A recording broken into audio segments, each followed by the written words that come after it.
Hey guys, Political Junkie 2414 here, and welcome back to my next video basically. So today we're going to be doing something a little bit different. So first of all, I'm going to be starting I'm going to be gone from this Tuesday most likely up until the beginning of next week. So if you don't see a prediction, within like the 13th or 14th of August, don't panic. It's coming. So yeah. Anyways, hope you all are having a fantastic day, and today we are going to be getting into a new series of mine, and this is kind of similar to well, basically what I'm going to be doing is, over the next couple of, weeks, I'm going to be making some videos and kind of showing some states that I think the either political party on the Senate and governor elections are kind of overhyping. They're overhyping their chances at flipping. So today we're going to be focusing on the Republican Party and their and the seats that they are kind of, they're like reach states. They're not their main targets, but they have a pretty good. They think they have a pretty good chance at flipping them. These are kind of states that I don't really think they have a very good chance at flipping. I could be wrong. If Republicans, get more momentum before the midterms, I could see some of these states flipping, but others not really. So we're going to be looking at 4 Senate races that the GOP is kind of overestimating their shots at winning.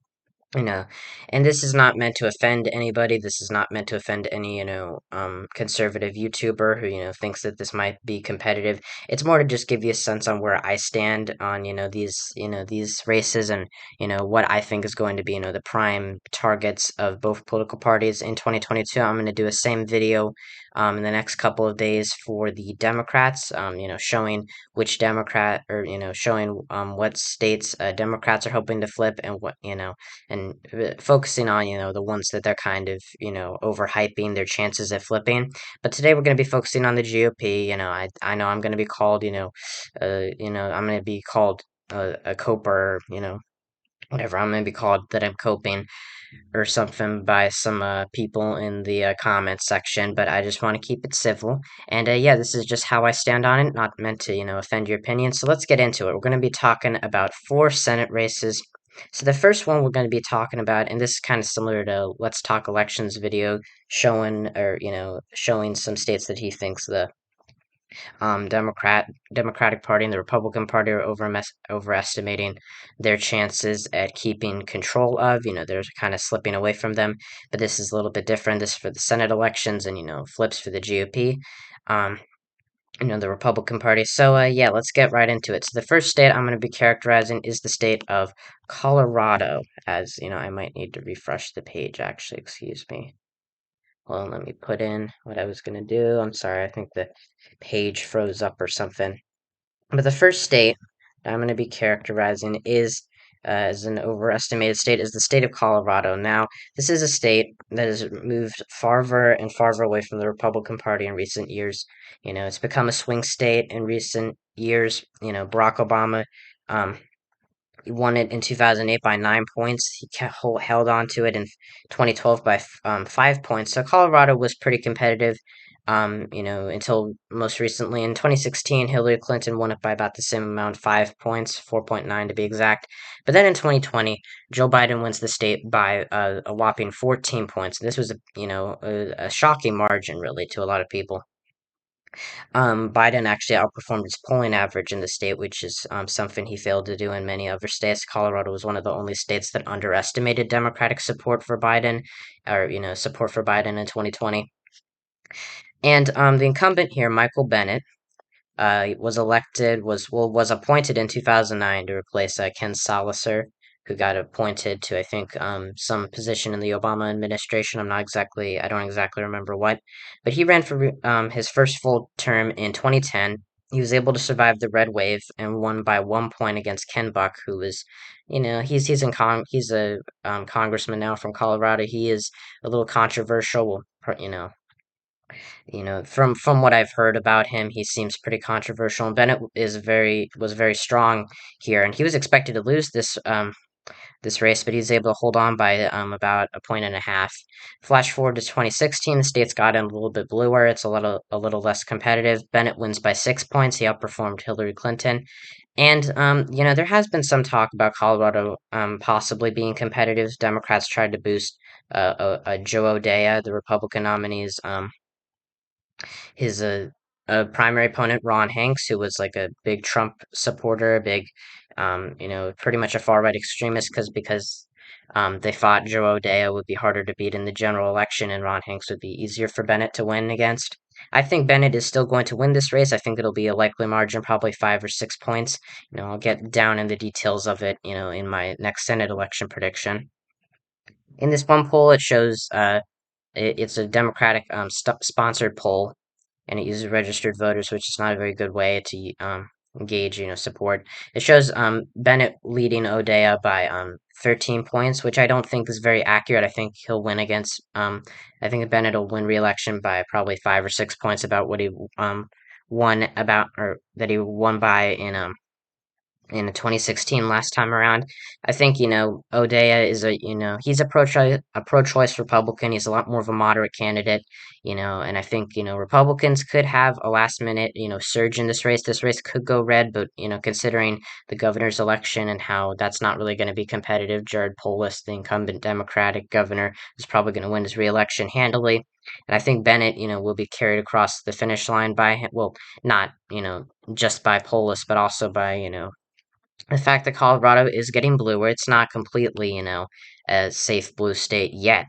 I think it will be within the next few decades, but this race is still somewhat competitive. But Colorado is a state that's been moving away from the GOP and towards the Democratic Party. So I wouldn't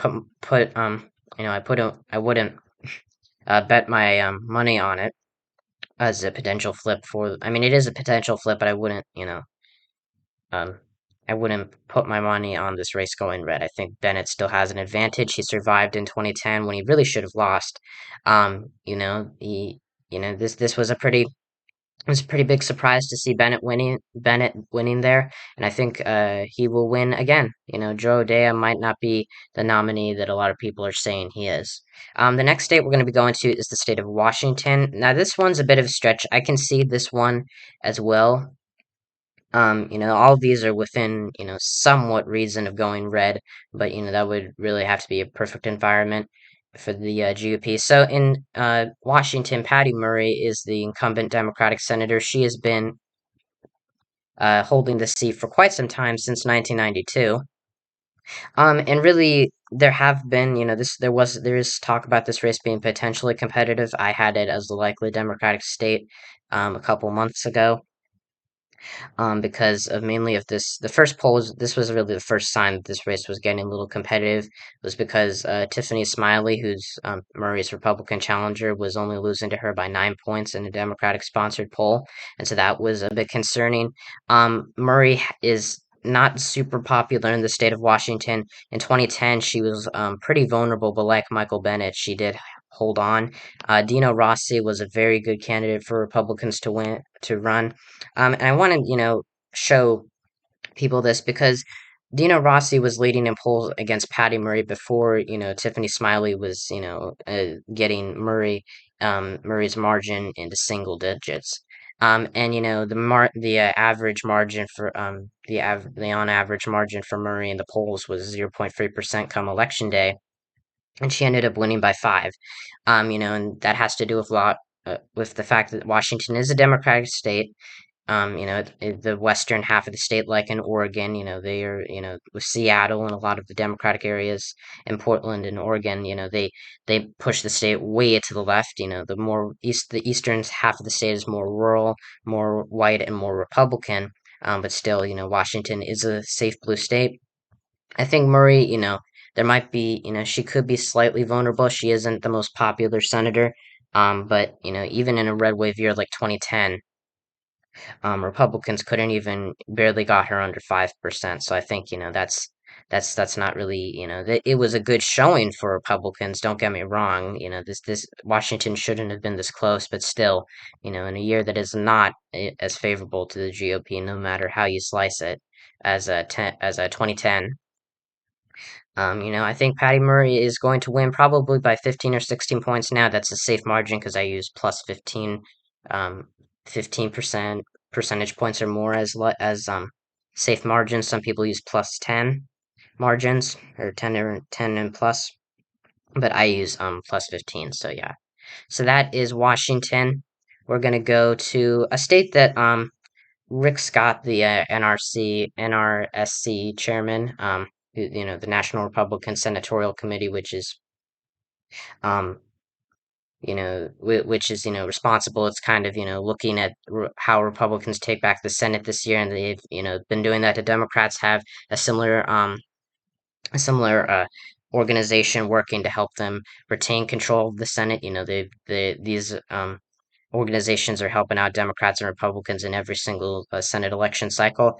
Rick Scott, has pointed to the state of Vermont as, like a dream, like a pipe dream flip, and I think it's not really going to be competitive. So this is a unique state in a way because this is the only state with a retiring Democratic incumbent, Patrick Leahy, and he is the president pro tempore of the Senate right now. He's the most senior senator in terms of how long he has been continuously serving in the U.S. Senate.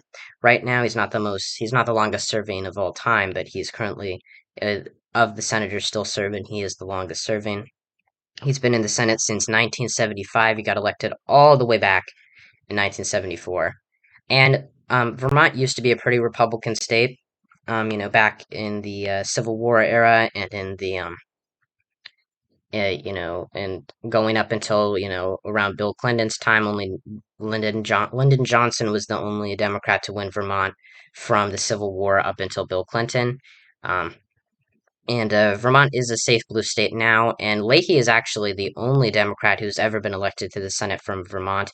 You may be confused by that because, Vermont has Bernie Sanders, but he is an independent who caucuses with the Democrats. He is, very associated with the Democratic Party. He's a very liberal politician, self-described socialist, but he is not an official member of the Democratic Party, but he is a member of the Senate Democratic Caucus. So, the fact that Vermont is, a very blue state, and the incumbent U.S. Representative, Congressman, Democrat Peter Welch is, the presumptive, is probably going to succeed Leahy. He is the front runner in the Democratic primary. The Republican primary, I think, is really the only place of concern for Democrats. Politico does rate it as likely D, which I don't really agree with. Leahy, this might be a bit of a disadvantage to Democrats with Leahy not running, but still, it's a safe blue state. I mean, it voted for Joe Biden by 35 points in 2020. Look at these margins. Most recently, the last Republican who really got within a reasonable margin of winning Vermont. The last time it wasn't safe was in 2000 with Al Gore, with George W. Bush. George W. Bush was the Republican I was talking about, but yeah, in terms of the margin thing. So Vermont could be competitive, and that's really because of the Republican primary and one candidate named Christina Nolan. She is a very liberal Republican, similar to, think Jim Jeffords, the Republican senator from Vermont that became an independent and caucused with Democrats, who held, Bernie Sanders' seat in the Senate. You know, Christina Nolan is, I believe she is gay. She, supports she's, yeah. I'm talking really fast. She supported Ketanji Brown Jackson in during her confirmation hearings to the Supreme Court, and she has not confirmed that she will vote for Mitch McConnell for Senate Majority Leader, Republican Senate Leader. I almost said Speaker for some reason. That's in the House. But that's something that Donald Trump is getting a lot of people to do. I think Nolan would be probably one of the most moderate Republicans if she is elected to the Senate. She's probably going to be the Republican nominee. But Peter Welch is well known throughout the state. He's been a representative. He took over for Bernie Sanders after Sanders got elected to the Senate. He's been there for 16 years. He is no doubt going to win the Democratic primary. There's a very little chance of him losing it, and he will most likely win the general election. So I think that this is a bit of a pipe dream. Um, but it could be competitive. The Vermont open elections are rare, because Leahy is, the longest serving senator from Vermont, and Bernie has been in there for, about 16 years now. So open elections in Vermont, this will be the first open Senate election in Vermont for quite a while, since 2006 when Bernie got first elected to the Senate.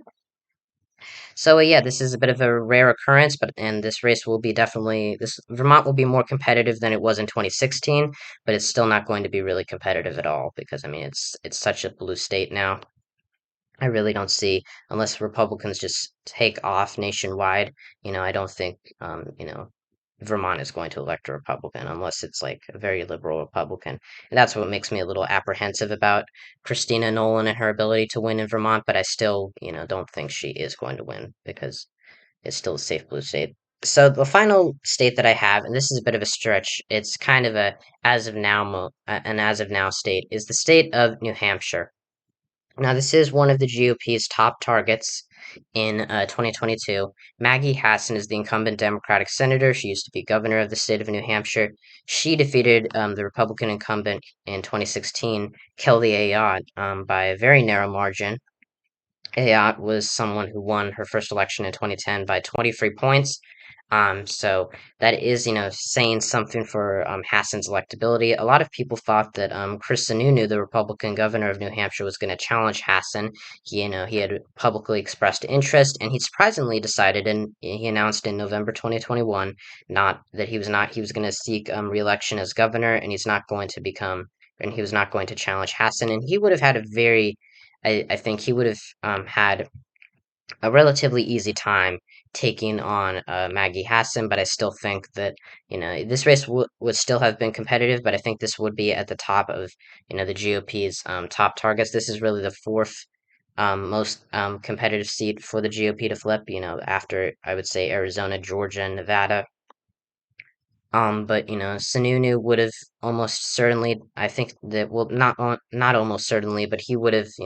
He still would have gotten a lot of pushback. Because governor elections are a lot different than Senate elections. Hassan still would have had some strong support, but I think that he would have had a very realistic chance at defeating Hassan, probably more than Hassan defeating Sununu. But he decided not to run in New Hampshire. We're not exactly sure who the Republican nominee is going to be. There's Don Bolduc, who is a retired U.S. Army Special Forces Brigadier General. He is supposedly Donald Trump, I think, has endorsed him at this point, but he has not made an official endorsement. But the decision apparently has been made, at least from what I hear. Bolduc is pretty much he ran for Senate in 2020. He did not make it to the general election. He is a QAnon supporter. He is a pretty far right candidate. New Hampshire. The thing about New Hampshire is it's the most conservative state in New England, the Northeast, but it is very socially liberal on or it's very socially liberal, but very fiscally conservative. I think Chuck Morse could definitely win this race, the president of the New Hampshire Senate. We don't have a lot of data, out of New Hampshire's Republican primary, so that could be a surprise if Chuck Morse wins here because he does seem like he could actually, I'm not saying Don Bolduc will has a 0% chance of defeating Hassan, but it's pretty low, I would say. This one, he hasn't led in a single poll against Hassan. This one, by Democratic sponsored pollster did show him only 4 points behind Hassan, so that's a bit surprising. But this was a poll taken from a long period of time, and so yeah, that might just be an outlier. Chuck Morse, on the other hand, has won a poll against Hassan. There was a large undecided number, so I think Morse could make this race really interesting. But I think right now New Hampshire is kind of a bit of a stretch for the GOP. I think that they really, if they want to win Senate control, they need to focus on Nevada, Arizona, and Georgia. And I'm not really saying this to to give the GOP, I mean, I guess it is kind of to give the GOP advice. It's not really, even though I am personally a liberal and, I don't necessarily support the GOP, I don't. I try to keep my channel neutral. And, to be honest, this is really, I think that Arizona, Nevada, and Georgia are very realistic flips for Republicans. But, they are becoming hard, especially in Arizona and Georgia for they are having trouble holding on to Pennsylvania as well with Dr. Oz. So, yeah, I think that's pretty much going to do it for this video. These are the states that I think that the GOP the Republican Party is kind of overestimating their chances at flipping, in the Senate. Some of them are a bit of, stretches. Right now I think Democrats will retain 50-50 seats in the Senate, but, that could very well change. Republicans could still win the Senate. It's pretty much a toss-up at this point, but I think Democrats have a slight advantage. So, yeah, so I'll see you guys in the next video. Hope you enjoyed the video. Like, subscribe, share, like this video, subscribe to this channel, share it, share the video, turn on notifications.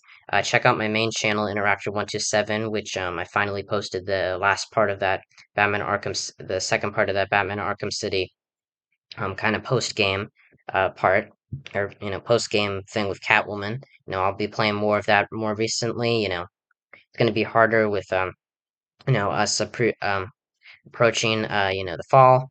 Getting I'll be busier. But yeah, so I hope you guys enjoyed. Check out Interactor127, my main channel where I don't talk about politics. I used to on there, but I figured I'd just make this channel for doing so on that. And yeah, if you want to hang out and see some more of my videos, you want to hang out, have a good time, yeah, you should hop over to that channel as well. Check out my my comrade on YouTube, Growling Zeus 666, who will hopefully be getting back to you soon. And yeah, I'll see you guys next time when I talk about all things politics. See ya.